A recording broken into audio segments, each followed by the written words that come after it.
किस राम राज्य की बात है? किसको पूछते हैं आप? मंदिर बनाइए, जरूर बनाइए, लेकिन उनके आदर्शों को भी मानिए। किस धर्म की बात आप करते हैं? उसने सीता को वनवास भेज दिया और आप लोग बात तक नहीं करना चाहते। आज कोई भी आपके प्रधानमंत्री के खिलाफ, आपके गृह मंत्री के खिलाफ, उनकी नीतियों के खिलाफ बोले, वो देशद्रोही हो गया है। उनको जेल में डाल दो, उनको पकड़ लो। हर बात के लिए पाकिस्तान, हर बात के लिए पाकिस्तान। और ये आज पाकिस्तान के नाम से डरा रहे हैं। जब तक हमारी सरकारें थी, किसी की हिम्मत नहीं पड़ती थी हमारे देश की तरफ देख ले।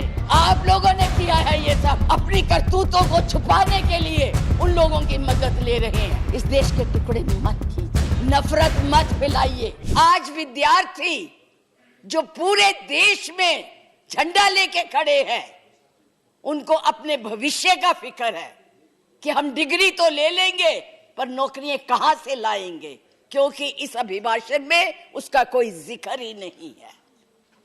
ये अभिभाषण ऐसे लगता है जैसे मुंगरी लाल के सपने दिखाए जा रहे हैं।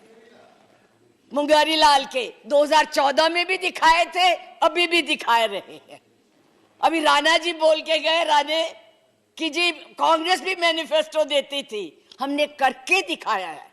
आज अगर आप गरीबी की रेखा से नीचे देखें तो लोगों का हुआ है। अरे आज यहाँ बैठे हुए हो, हवाई जहाजों में चलते हो और उनमें चलते हो, किसने दिए, किसने बनाए? आज स्कूल, कॉलेज, यूनिवर्सिटी किसने बनाए? आईआईटी किसने बनाई? एमएमटी किसने बनाई? जिसमें आज आप दिखाई दे रहे हो। क्या किया है 6 साल में? केवल भारत को तोड़ने की कोशिश की है, भारत को बांटने की कोशिश की है और कुछ नहीं किया है। बस वही करो। आज आप लोग इस देश को इस तरह से बांटना चाहते हैं। कुछ नहीं है, ना महिलाओं के लिए है। आज पूरी महिलाएं जो है इस चिंता में है कि हमारा भविष्य ठीक है, हम सुरक्षित है, वहां उनको कुछ दिया नहीं जा रहा। और मैं ये कहना चाहूंगी कि मैं पूछना चाहती हूं, क्योंकि आप बहुत इतिहास के बखे हुए हैं, मोहम्मद गौरी को किसने बुलाया था? किसने कहा था दिल्ली में आंख बंद करने के लिए? कौन जयचंद था?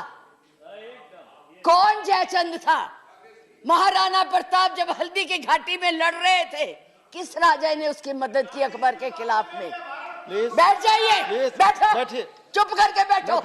सुनो मैडम, प्लीज आप चेयर को एड्रेस करें मैडम, प्लीज। इस तरह की भाषा ये एक भील जाति के लोगों ने महाराणा प्रताप का साथ दिया था। कहां थे तब? आज बात करते हैं देश को आजाद कराने के लिए अहिंसा का पाठ पढ़ाया।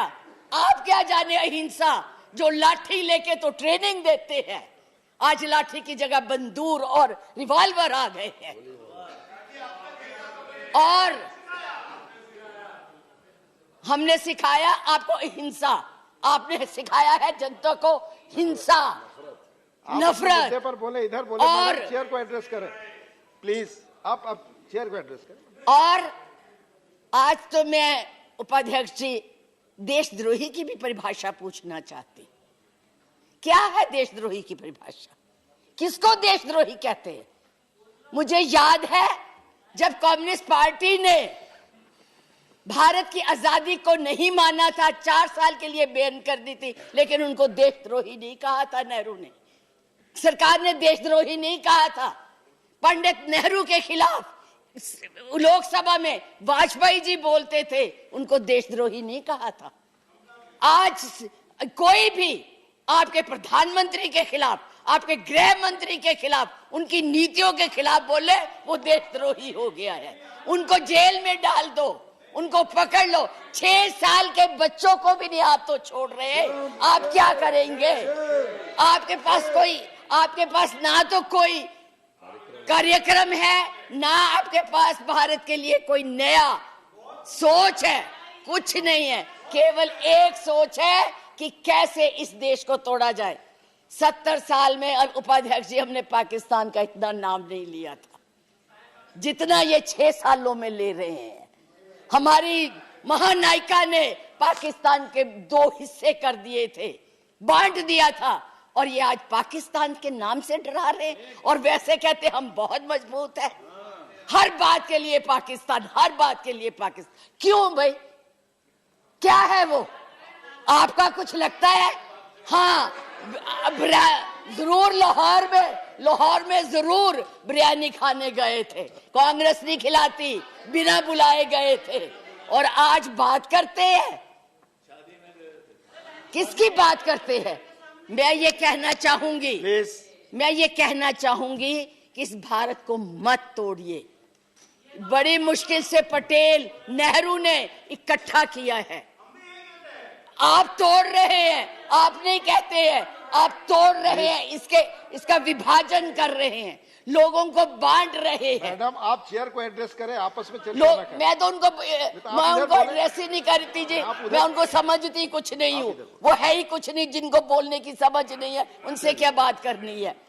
मैं तो ये कह रही हूँ कि इस देश को मत बांटिए, इस देश के टुकड़े मत कीजिए, नफरत मत फैलाइए।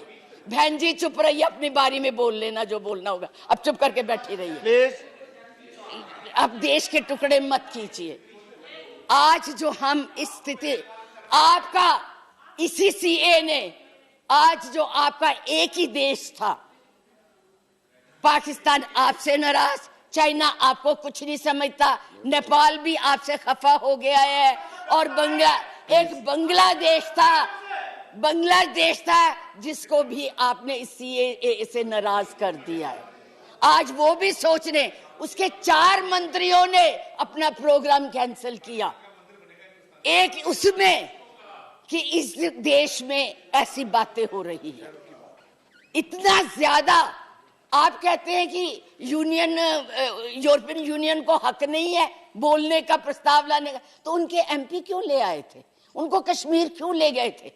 आपने खुद उनको इनवाइट किया है, आपने खुद इसको इंटरनेशनल बनाया है, आपने खुद इनको, दूसरे लोगों को इसके ऊपर दखल देने के लिए बुलाया है, और उन्हें नहीं बुलाया। जब तक हमारी सरकारें थी, किसी की हिम्मत नहीं पड़ती थी हमारे देश की तरफ देख ले। आप लोगों ने किया है ये सब, अपनी करतूतों को छुपाने के लिए उन लोगों की मदद ले रहे हैं।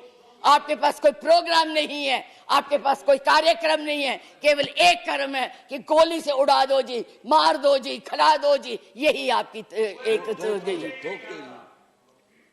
यही आप करने जा रहे हैं। इसलिए मैं आप लोगों से कहती हूँ कि इस देश को मत बांटिए, इस देश की एकता को बनाए रखिए। इस देश में जो भी यहाँ है, आज वो सदियों से रह रहे हैं, अभी नहीं आए हैं। अब पाकिस्तान और बांग्लादेश, अरे भाई वो तो है ही इस्लामिक कंट्रीज, उनके बारे में क्या बोलना है? हम तो सेकुलर, हम तो धर्म को मानते हैं। किस धर्म की बात आप करते हैं? किस राम की बात करते हैं जिसने अपनी मर्यादा को रखने के लिए जनता की बातें सुनी थी? उस जनता की बात सुन के उसने सीता को वनवास भेज दिया, और आप लोग बात तक नहीं करना चाहते। किस राम राज्य की बात करते हैं?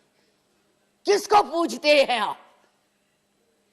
मंदिर बनाइए, जरूर बनाइए, लेकिन उनके आदर्शों को भी मानिए, उनकी बताई हुई बातों को भी मानिए।